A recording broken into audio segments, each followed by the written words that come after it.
আসসালামু আলাইকুম সবাইকে। আজকে আমরা লাসাতেলীয় নীতি নিয়ে আলোচনা করব। তো লাসাতেলীয় নীতি আমরা পূর্বে 9-10-এ পড়ছি, ইন্টারমিডিয়েটেও পড়ছি, তবে ঠিকভাবে বুঝি না। তো আজকের ভিডিওটা দেখো, 10 মিনিট ইনভেস্ট করো, দেখো যে আশা করি এটা পরবর্তী থেকে আর ভুল হবে না। ঠিক আছে? তো লাসাতেলীয় নীতি এখানে তিনটা প্রভাব আছে: তাপমাত্রার প্রভাব, চাপের প্রভাব, ঘনমাত্রার প্রভাব। ঠিক আছে? তো জিনিসটা কি, সাম্যাবস্থায় যদি আমরা তাপমাত্রা, চাপ বা ঘনমাত্রা পরিবর্তন করি। আচ্ছা, সাম্যাবস্থা জিনিসটা কি? এ আর বি দুইটা বিক্রিয়ক যদি রিয়াকশন করে করে আমাদের সি আর ডি তৈরি করছে, অর্থাৎ এ বি থেকে সিডি তৈরির হার, সিডি থেকে এ বি তৈরি হার সমান। এটা কি বলে? সাম্যাবস্থা। তো এই সাম্যাবস্থায় আছে, এরা শান্তিতে আছে, তো আমাদের মন কি চাইলো যে একটু তাপমাত্রাটা চেঞ্জ করে দেই। ঠিক আছে, যে তাপমাত্রা বাড়াই দেই বা কমাই দেই, তাহলে কি হবে? তখন এই সাম্যাবস্থাটা বামে সরে যাবে বা ডানে সরে আসবে। ঠিক আছে, তো এটাই হচ্ছে আমাদের প্রভাব। তো চাপের, আবার চাপ যদি বাড়াই কমাই, তাহলেও সাম্যাবস্থা বামে সরে যাবে বা ডানে সরে আসবে। আসে আমাদের যে তাপমাত্রা বাড়ালাম কমালাম বা চাপ বাড়ালাম কমালাম, এই প্রভাবটা নিউট্রাল করবে আর কি। এটাই হচ্ছে আমাদের চাপ, ঘনমাত্রার প্রভাব এভাবে কাজ করে। তো শুরুতে যদি আমরা তাপমাত্রার প্রভাবটা নিয়ে আলোচনা করি, যেটা সবারই সমস্যা থাকে, তাপমাত্রার প্রভাব। আচ্ছা, ভিডিও দেখো, 10 মিনিট পর ইনশাল্লাহ একটাও কনফিউশন থাকবে না। তাপমাত্রার প্রভাব কি? তো একটা বিক্রিয়া দুরকম হতে পারবে।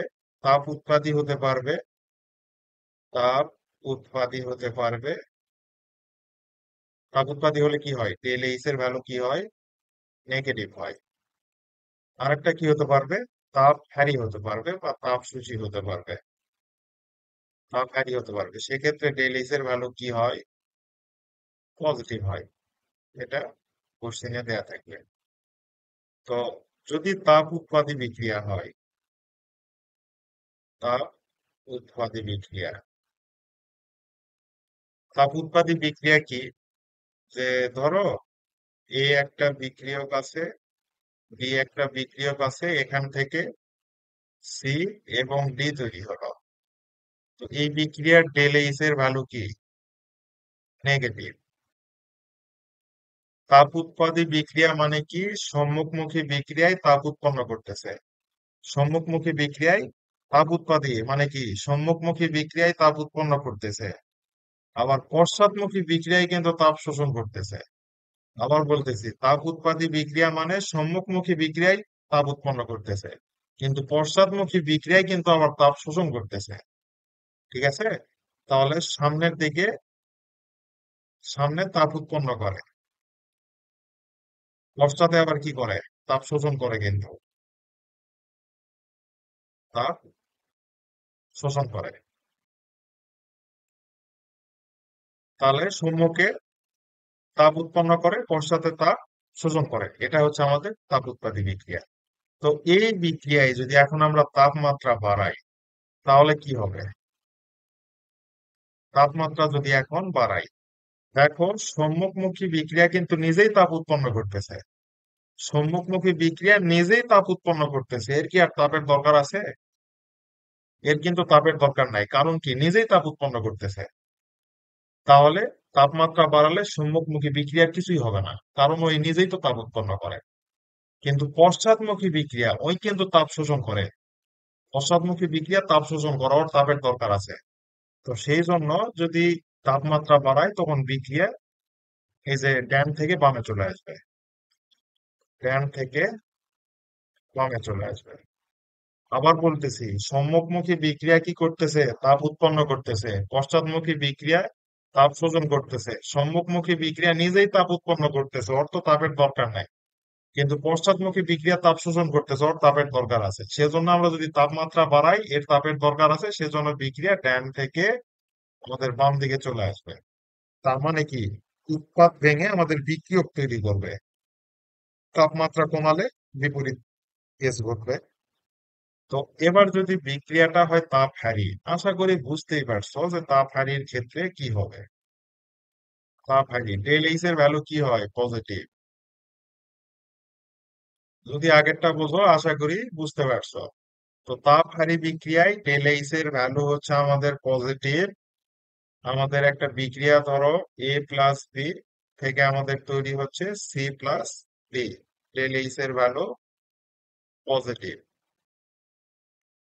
তো তাপহারী বিক্রিয়া মানে কি, সম্মুখমুখী বিক্রিয়ায় তাপ শোষণ করে কিন্তু পশ্চাৎমুখী বিক্রিয়ায় কিন্তু তাপ উৎপন্ন করে। তাহলে সামনে তাপ শোষণ, পেছনে তাপ উৎপন্ন করে। তাহলে সম্মুখমুখী বিক্রিয়ায় কিন্তু তাপ শোষণ করতেছে, পশ্চাৎমুখী বিক্রিয়ায় তাপ উৎপন্ন করতেছে। তো এই বিক্রিয়ায় যদি আমরা তাপমাত্রা বাড়াই, সম্মুখমুখী বিক্রিয়া নিজেই তাপ শোষণ করতেছে, তো তাপমাত্রা বাড়ালেও তো তাপ নেবেই, তাহলে বিক্রিয়া বাম থেকে ডানে সরে যাবে। অর্থাৎ বিক্রিয়ক ভেঙে আমাদের উৎপাদ তৈরি করবে, বাম থেকে ডানে সরে যাবে। ঠিক আছে, কিন্তু পশ্চাৎমুখী বিক্রিয়া কিন্তু তাপ উৎপন্ন করতেছে, অর্থ তাপের দরকার নাই, ও নিজেই তাপ উৎপন্ন করে। কিন্তু সম্মুখমুখী বিক্রিয়াটা তাপ শোষণ করতেছে, ওর তাপের দরকার আছে, সেজন্য তাপমাত্রা বাড়ালে বাম থেকে ডানে চলে যাবে। অর্থাৎ বিক্রিয়ক ভেঙে উৎপাদ তৈরি হবে, উৎপাদের ঘনমাত্রা বাড়বে, বিক্রিয়কের ঘনমাত্রা কমবে। তাপমাত্রা কমালে অপোজিট কাহিনী ঘটবে। তো আশা করি তাপমাত্রার কাহিনীটা বুঝতে পারছো, যেটা এসএসসি বা ইন্টারমিডিয়েটে ঠিকভাবে বোঝো নাই। তো এটার আর একটা জিনিস বলি, এটা মানে যেদিকে হিট অ্যাবজর্ব করবে আর কি, যেদিকে হিট অ্যাবজর্ব করবে আমাদের ডিরেকশনটা হবে সেদিকে। দেখো এখানে হিট অ্যাবজর্ব করতেছে এদিকে, সেজন্য ডিরেকশন এদিকে হয়েছে। উপরের রিয়াকশনে আমাদের হিট অ্যাবজর্ব করছে এদিকে, অর্থাৎ তাপ শোষণ করছে এদিকে, তো সেজন্য আমাদের এদিকে ডিরেকশন হয়েছে। এই যে এটাও যদি মনে রাখো যে যেদিকে হিট অ্যাবজর্ব করবে, যেদিকে তাপ শোষণ করবে, তাপমাত্রা বাড়ালে ডিরেকশন সেদিকে হবে। তো এখন হচ্ছে চাপের প্রভাব। চাপের প্রভাব একেবারেই ইজি, এটা দেখো 2 মিনিটে শিখে যাবা। চাপের প্রভাব কি, বেশি মোল থেকে কম মোলের দিকে যাবে, এটা মনে রাখবা। বেশি মোল থেকে কম মোল, তাহলে বেশি মোল থেকে কম মোলের দিকে যাবে চাপের প্রভাব। চাপের প্রভাব কিন্তু অনলি গ্যাসের ক্ষেত্রে খাটবে, সলিডের ক্ষেত্রে খাটবে না। সলিডে কি গ্যাসের চাপের প্রভাব আছে নাকি? নাই। গ্যাসে চাপের প্রভাব আছে। সলিডকে চাপ দিলে কি মানে কম্প্রেস হয়ে যাবে? যাবে না। গ্যাসকে চাপ দিলে কম্প্রেস হয়ে যাবে। তো গ্যাসে আমাদের চাপের প্রভাব আছে। ধরো যেখানে 3 মোল এ আছে, 4 মোল বি আছে, আমাদের 2 মোল সি তৈরি করছে, 2 মোল ডি তৈরি করছে। দেখো তো এই পাশে টোটাল মোল সংখ্যা কত? 3+4 = 7 মোল আছে। এই পাশে টোটাল মোল সংখ্যা কত? 2+2 = 4 মোল আছে। বেশি মোল থেকে কম মোলের দিকে যাবে, তাহলে বিক্রিয়া 7 মোল থেকে 4 মোলের দিকে যাবে, তাহলে বিক্রিয়ার ডিরেকশন হবে এদিকে, অর্থাৎ বাম থেকে ডান দিকে যাবে। বিক্রিয়ক ভেঙে উৎপাদ তৈরি করবে, উৎপাদের ঘনমাত্রা বাড়বে, বিক্রিয়কের ঘনমাত্রা কমবে। যেটাই বলো, এগুলা কিন্তু সব গ্যাস, এটাও মনে রাখতে হবে।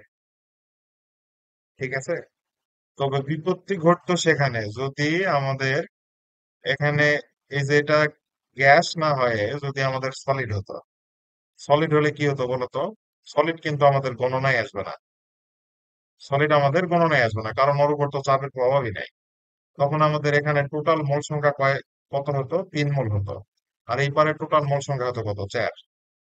তখন কিন্তু ডিরেকশন ওদিক থেকে এদিকে আসতো। ঠিক আছে, কারণ সলিড কিন্তু গণনায় আসবে না। পরীক্ষায় যেন মানে যোগের তালে মেরে দিও না যে এই 4টাও যেন যোগ করে দিও না, কারণ এটা কিন্তু সলিড, গণনায় আসবে না। আশা করি বুঝতে পারছো।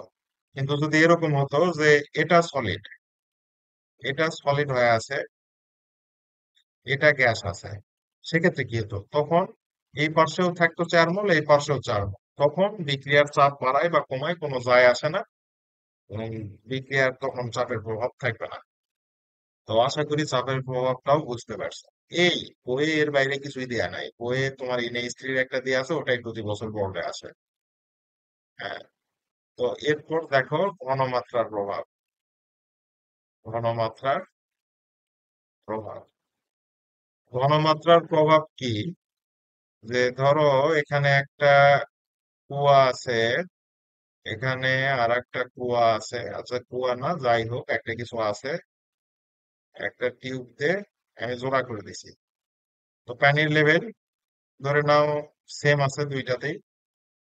তো এখানে যদি আমি অতিরিক্ত পানি দেই, আরো অতিরিক্ত লিকুইড দেই, তাহলে কি করবে, এর হাইট যখন বাড়বে তখন এই নল দিয়ে এই পাশে চলে যাবে এবং দুইটা সাম্যাবস্থায় থাকবে। এই তো নাকি নল দিয়ে যেখানে, আবার যদি এই পারে দেয় তখন সেটা এই নল দিয়ে এই পাশে চলে আসবে। এই ঘনমাত্রার প্রভাবটাও সাম্যাবস্থার ক্ষেত্রে সেম ভাবে কাটবে। এখানে এ বি দুইটা থেকে যদি সি এবং ডি দুইটা যৌগ তৈরি হয়, আমরা যদি এখানে অতিরিক্ত এ অ্যাড করি, তাহলে বিক্রিয়ার ঘনমাত্রা এদিকে চলে যাবে, অর্থাৎ বাম থেকে ডানে চলে যাবে। আবার অতিরিক্ত যদি ডি অ্যাড করি তখন আমাদের এদিকে চলে আসবে। এই ঘনমাত্রা প্রভাব এতটুকু, যদি বামে অ্যাড করি তাহলে ডানে চলে যাবে, ডানে অ্যাড করলে বামে চলে আসবে। ঠিক আছে, এর বাইরে ঘনমাত্রার কোনো প্রভাব নাই। আর তোমাদের বোর্ড পরীক্ষায় শুধু একটা যেটা সবচেয়ে বেশি আছে, সেটা হচ্ছে নাইট্রোজেন এবং 3 অণু হাইড্রোজেন থেকে আমাদের 2 অণু NH3 তৈরি করে। এইটা তোমাদের এইচএসসি পরীক্ষায় মাস্ট আসবে, এইচএসসি এক্সামে মাস্ট আসবে, এটা ধরে নিতে পারো। ঠিক আছে, এবং ইন্ডাস্ট্রিয়াল প্রসেসে কি হয় সেটাও তোমাদের আসবে, সেটা পরবর্তীতে ইনশাল্লাহ আবার একটা ভিডিও বানাবো, তখন দেখতে পারবা। আশা করি লাশ-আতেলিয়া নীতি, তাপমাত্রা, ঘনমাত্রা, চাপের প্রভাবটা ক্লিয়ার হয়েছে। এখন থেকে আশা করি আর ঝামেলা হওয়ার কথা না। যদি ঝামেলা হয় বা কোথাও বুঝতে সমস্যা হয়, কমেন্ট করবা। কমেন্ট করলে আমি অ্যান্সার দিতে পারবো। ঠিক আছে, তো সবাইকে ধন্যবাদ।